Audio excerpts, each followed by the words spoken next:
आम आदमी पार्टी की तीसरे संस्करण की जो पदयात्रा है वो शुरू होने वाली है। हमारे साथ बातचीत के लिए आम आदमी पार्टी के राज्यसभा सांसद संजय सिंह जी, हम उनसे बातचीत करेंगे। सर, तीसरे संस्करण की जो पदयात्रा है वो अब शुरू होने वाली है। क्या कुछ अहम मुद्दे रहेंगे इस पदयात्रा में और किस तरीके का? देखिए, हमने पहली जो यात्रा की थी वो की थी सरयू से संगम, और उसमें सरयू घाट से संकल्प लेके हम निकले थे। रोजगार दो, सामाजिक न्याय दो को मुद्दा बनाया था। और अभी ये जो दूसरे चरण की यात्रा हुई, वहां पे मुद्दा था वोट बचाओ। तो वोट बचाओ के मुद्दे पे हमने वोट बचाओ संविधान बचाओ की यात्रा की, रामपुर से अमरोहा।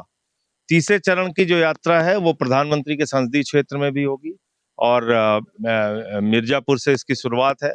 तो इस क्षेत्र में भी यात्रा हम रोजगार दो और सामाजिक न्याय दो के मुद्दे पे चलाएंगे। सर, उत्तर प्रदेश में एसआईआर की जो प्रक्रिया चल रही है, उसको किस तरीके से देखते हैं? पिछले दिनों मुख्यमंत्री ने कहा 4 करोड़ जो वोटर्स हैं वो जो है कट रहे हैं। इस पे मुझसे सवाल ही मत पूछिए, इस पे तो राज्य सरकार से सवाल मिलता है। राज्य सरकार के कर्मचारियों ने ग्रामीण मतदाताओं की सूची तैयार की और कहा कि ग्रामीण मतदाताओं की संख्या 12,69,00,000 है, जिससे पंचायत का चुनाव कराया जाएगा। मेरे ख्याल से 4 दिसंबर को उसकी ड्राफ्ट लिस्ट आई। फिर राज्य सरकार के ही कर्मचारियों ने ज्ञानेश कुमार जी और मोदी जी और योगी जी के नेतृत्व में ये एसआईआर चलाया। वो कह रहे हैं शहर ग्रामीण सब मिला लो 12,55,00,000 वोट है।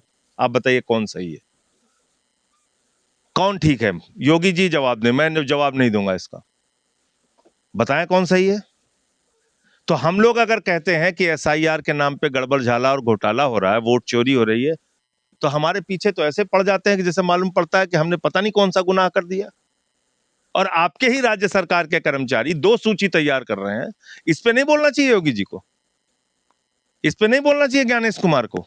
आइए सामने बताइए कि भाई इसी राज्य सरकार के कर्मचारी पंचायत चुनाव के लिए लिस्ट तैयार कर रहे हैं, इसी राज्य सरकार के कर्मचारी पूरे प्रदेश की लिस्ट तैयार कर रहे हैं, और दोनों में इतना अंतर।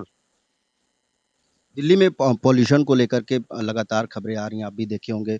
वहाँ की जो पॉल्यूशन की स्थिति है वो बेहद खराब है। मनोज तिवारी कह रहे हैं अभी अभी तो सरकार में आए हैं, थोड़ा समय लगेगा। देखिए, पॉल्यूशन को खत्म करने के लिए, रोकने के लिए जो भूमिका केंद्र सरकार को, राज्य सरकार को, हरियाणा सरकार को, उत्तर प्रदेश सरकार को निभानी चाहिए, वो नहीं किया गया।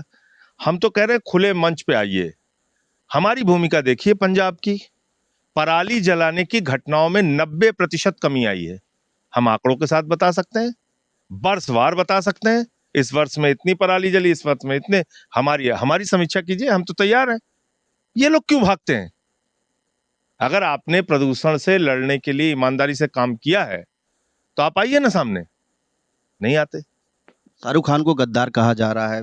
बांग्लादेश के जो प्लेयर हैं वो केकेआर में आ गए हैं अब।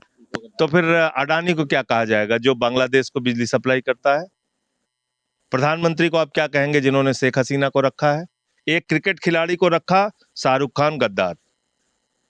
शेख हसीना को मोदी जी ने रखा, प्रधानमंत्री देशभक्त। ये कैसे हो जाएगा? दो परिभाषा कैसे? देवकी नंदन ठाकुर कह रहे हैं कि हम खेलने नहीं देंगे। भैया, देवकी नंदन ठाकुर जी कुछ भी कह सकते हैं, वो राष्ट्रपति हैं, प्रधानमंत्री हैं, वो मार्शल लॉ लगा सकते हैं हिंदुस्तान में। मैं उनके बारे में कोई टिप्पणी नहीं करूंगा। एक आखिरी सवाल सर, ऑपरेशन सिंदूर। बहुत ताकतवर हैं, कुछ भी कर सकते हैं, वो इस धरती को भी पलट सकते हैं। तो उनके बारे में मेरी टिप्पणी करने की हैसियत नहीं है। मैं जिस पे कर सकता हूँ वो बता दिया आपको। एक आखिरी सवाल सर, ऑपरेशन सिंदूर को लेकर के अब चाइना दावा कर रहा है कि भारत पाकिस्तान के बीच सीज फायर हमने कराया है। इसके पहले जो प्रधानमंत्री इन मुद्दों पे चुप क्यों रहते हैं? कभी आपको अमेरिका अपमानित करता है, कभी आपको चीन अपमानित करता है, आपके मुंह से आवाज ही नहीं निकलती। बोलना चाहिए प्रधानमंत्री जी को। बहुत शुक्रिया बातचीत के लिए। तो ये थे हमारे साथ बातचीत के लिए राज्यसभा सांसद संजय सिंह, जिन्होंने तमाम मुद्दों पर हमसे बातचीत की। वाराणसी से विनीत श्रीवास्तव, भारत समाचार।